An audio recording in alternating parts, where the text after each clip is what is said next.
नमस्कार, आप देख रहे हैं 4 PM। मैं हूं आपके साथ सिमरन। दिन भर की बड़ी खबरों के बुलेटिन में आज बात होगी। प्रशांत किशोर ने बिहार को बताया असफल राज्य। संभल मामले में प्रियंका गांधी ने सुप्रीम कोर्ट से की बड़ी मांग। महाराष्ट्र के मुख्यमंत्री को लेकर संजय राउत ने किया बड़ा दावा। संभल मामले को लेकर अखिलेश यादव ने कहा कि ये सरकार द्वारा किया गया दंगा है। महाराष्ट्र में रद्द हो सकती है मनसे की मान्यता। इन सभी खबरों पर हम चर्चा करने वाले हैं, लेकिन उससे पहले बात करेंगे आज की प्रमुख सुर्खियों पर। महाराष्ट्र में मनसे को मिली करारी हार। टेंशन में राज ठाकरे, रद्द हो सकती है मनसे की सदस्यता। सुप्रीम कोर्ट ने सुनाया ऐतिहासिक फैसला, कहा संविधान से नहीं हटेगा समाजवादी और धर्मनिरपेक्ष शब्द। महाराष्ट्र में आदित्य ठाकरे चुने गए शिवसेना यूबीटी के विधायक दल के नेता। सुनील प्रभु को भी मिली बड़ी जिम्मेदारी। संभल हिंसा को लेकर अखिलेश यादव ने बोला हमला, कहा दंगे के पीछे सरकार। सीओ ने गाली दी और कराया लाठीचार्ज, तब चले पत्थर। महाराष्ट्र में सीएम पर सस्पेंस बरकरार। कश्मकश में भारतीय जनता पार्टी, शिंदे डटे तो पवार दिखा रहे पावर। जनसुराज पार्टी के संस्थापक प्रशांत किशोर ने बड़ा बयान देते हुए कहा कि बिहार एक असफल राज्य है।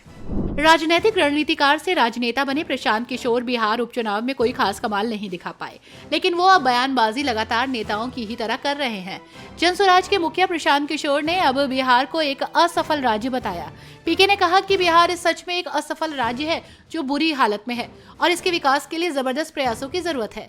जनसुराज की अमेरिकी शाखा शुरू होने के बाद बिहारी प्रवासी समुदाय के साथ एक वर्चुअल बातचीत में पूर्व चुनावी रणनीतिकार ने विश्वास जताया कि उनकी पार्टी अगले साल होने वाला बिहार विधानसभा चुनाव जीतेगी। साथ ही कहा कि सत्ता में आने के बाद वो शराब पर लगे प्रतिबंध को हटा देंगे और राजस्व का उपयोग स्कूली शिक्षा में सुधार के लिए करेंगे।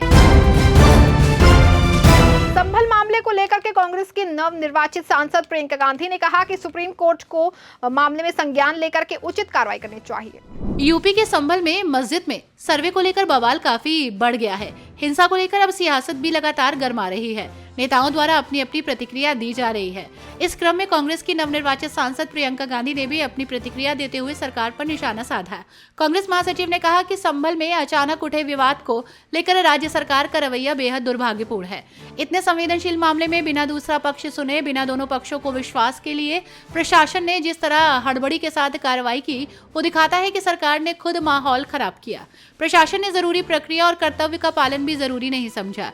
प्रियंका ने सोशल मीडिया पर लिखा कि सत्ता में बैठकर भेदभाव, अत्याचार और फूट फैलाने का प्रयास करना न जनता के हित में है और न ही देश के हित में। सुप्रीम कोर्ट को इस मामले का संज्ञान लेकर न्याय करना चाहिए। प्रदेश की जनता से मेरी अपील है कि हर हाल में शांति बनाए रखें।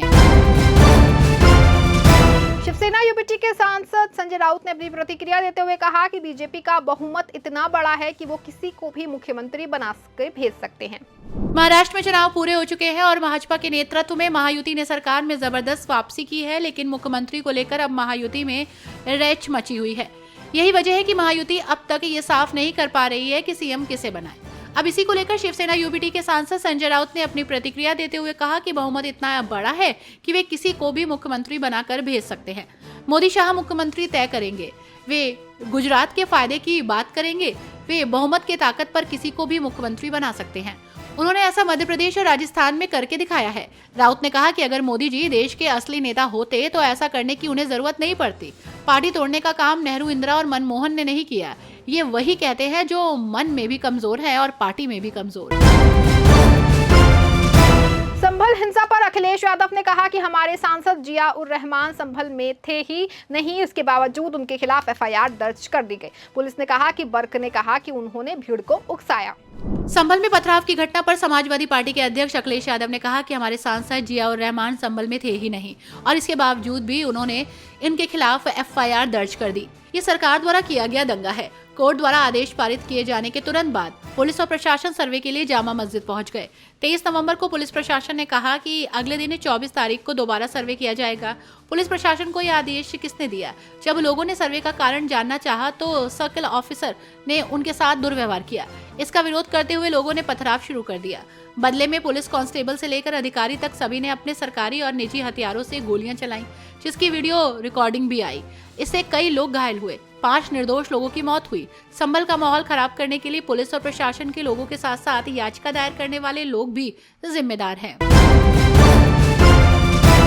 तेजस्वी यादव ने संभल हिंसा को लेकर बीजेपी पर बड़ा हमला बोलते हुए कहा कि भाजपा के लोग पूरे देश में नफरत फैलाना चाहते हैं। यूपी के संभल में हुई हिंसा की आग अब बिहार की राजनीति में भी पहुंच गई है। तेजस्वी यादव ने संभल हिंसा को लेकर बीजेपी पर हमला बोला। तेजस्वी ने कहा कि भाजपा के लोग देश में नफरत फैलाना चाहते हैं, देश को तोड़ना चाहते हैं। उन्होंने कहा कि यूपी में तांडव हो रहा है, बीजेपी के लोग यूपी जैसा माहौल पूरे देश में बनाना चाहते हैं। तेजस्वी यादव ने कहा कि बीजेपी के नेता विकास की या मुद्दे की बात नहीं करते, देश में बस नफरत फैला रहे हैं। यूपी में ये लोग तांडव कर रहे हैं, यूपी से लेकर पूरे देश में जो माहौल है उसको हिंसक बना रहे हैं, नफरत फैला रहे हैं। और उन्होंने कहा कि ताज्जुब की बात है कि सरकार पुलिस का दुरुपयोग कर रही है। दुर्भाग्यपूर्ण है कि ये लोग भी हैं संवैधानिक पद पर। जिस हिसाब से पुलिस को गुंडा बना दिया गया है, भाजपा पूरी तरीके से नफरत फैलाकर देश को तोड़ना चाह रही है। हम सब एक साथ हैं और इन लोगों को जानते हैं। हम लोग किसी भी प्रकार से छोड़ने वाले नहीं हैं। महाराष्ट्र में मिली करारी हार के बाद चुनाव आयोग क्या राज ठाकरे की पार्टी महाराष्ट्र नवनिर्माण सेना की मान्यता रद्द कर सकती है? इस बीच राज ठाकरे ने आज अपने घर पर पार्टी नेताओं की बैठक बुलाई। महाराष्ट्र में मिली करारी हार के बाद राज ठाकरे की टेंशन बढ़ गई। सियासी गलियारों में इस बात की चर्चा जोरों पर है कि चुनाव आयोग राज ठाकरे की पार्टी महाराष्ट्र नवनिर्माण सेना की मान्यता रद्द कर सकती है। जानकारी के मुताबिक विधानसभा चुनाव में कम से कम एक विधानसभा सीट या मतदान का 8% वोट शेयर न मिलने पर मान्यता जा सकती है। टेंशन के बीच राज ठाकरे ने आज अपने घर पर पार्टी नेताओं की बैठक बुलाई। बैठक में चुनाव में खराब प्रदर्शन और आगे की रणनीति पर चर्चा हुई। महाराष्ट्र चुनाव में मनसे की जमानत जब्त हो गई। राज ठाकरे की पार्टी एक भी सीट नहीं जीत सकी। राज ठाकरे ने अपने बेटे अमित ठाकरे सहित 125 सीटों पर अपने उम्मीदवार उतारे थे, लेकिन एक भी सीट पर मनसे का खाता नहीं खुला। जेएमएम के नेता मनोज पांडे ने झारखंड सरकार पर सहयोग न करने पर केंद्र सरकार को चेतावनी देते हुए कहा कि वे राज्य की जनता और उनकी पार्टी केंद्र सरकार के खिलाफ विरोध प्रदर्शन करेगी। झारखंड मुक्ति मोर्चा के वरिष्ठ नेता और पार्टी के प्रवक्ता मनोज पांडे ने केंद्र सरकार को चेतावनी दी कि अगर केंद्र सरकार झारखंड राज्य की सरकार के साथ सहयोग नहीं करती है और राज्य के विकास संबंधित मुद्दों को नजरअंदाज करती है तो राज्य में बड़े आंदोलन की स्थिति बन सकती है। मनोज पांडे ने ये बयान केंद्रीय सरकार द्वारा राज्य के मामलों में हस्तक्षेप न करने और राज्य सरकार को विकास योजनाओं के लिए आवंटित धनराशि में कटौती करने के खिलाफ दिया। उन्होंने आरोप लगाया कि केंद्र सरकार राज्य के विकास को रोकने और झारखंड की लोकतांत्रिक सरकार को कमजोर करने की कोशिश कर रही है। उन्होंने कहा कि अगर केंद्र सरकार ने झारखंड सरकार के साथ न्यायपूर्ण और समुचित सहयोग नहीं किया तो राज्य की जनता और उनकी पार्टी केंद्र सरकार के खिलाफ विरोध प्रदर्शन करेगी। महाराष्ट्र विधानसभा चुनाव में कांग्रेस की अगुवाई वाले महाविकास अघाड़ी गठबंधन 50 सीटों का आंकड़ा भी नहीं छू सकता है। राज्य की 3 विपक्षी पार्टियों 47 सीटों पर सिमट गई हैं। दूसरी ओर से सत्ताधारी महायुति को बम्पर जीत मिली है। महाराष्ट्र विधानसभा चुनाव में मिली करारी हार के बाद प्रदेश कांग्रेस के मुखिया नाना पटोले ने बड़ा आरोप लगाया है। उन्होंने कहा कि विधानसभा चुनाव में धांधली हुई है, हमें उम्मीद थी कि नतीजे हमारे पक्ष में आएंगे। उन्होंने पूछा कि नांदेड़ के लोकसभा चुनाव और विधानसभा का चुनाव एक साथ हुए, लेकिन विधानसभा की सीट हम हार गए, लोकसभा सीट जीत गए, ऐसा कैसे हो सकता है? चुनाव में बीजेपी ने नोट जिहाद और वोट जिहाद का इस्तेमाल किया। उन्होंने कहा कि जहां तक मेरे इस्तीफे को लेकर जो चर्चा चल रही है उसमें कोई तथ्य नहीं है, पूरी तरह से अफवाह है। चुनाव में हार हम सबकी सामूहिक जिम्मेदारी है, हम सभी मिलकर इसकी समीक्षा करेंगे। ईवीएम को लेकर हम कोई बात नहीं कर रहे हैं, हम जनता की भावना और नांदेड़ के लोकसभा विधानसभा चुनाव के अंतर की बात कर रहे हैं।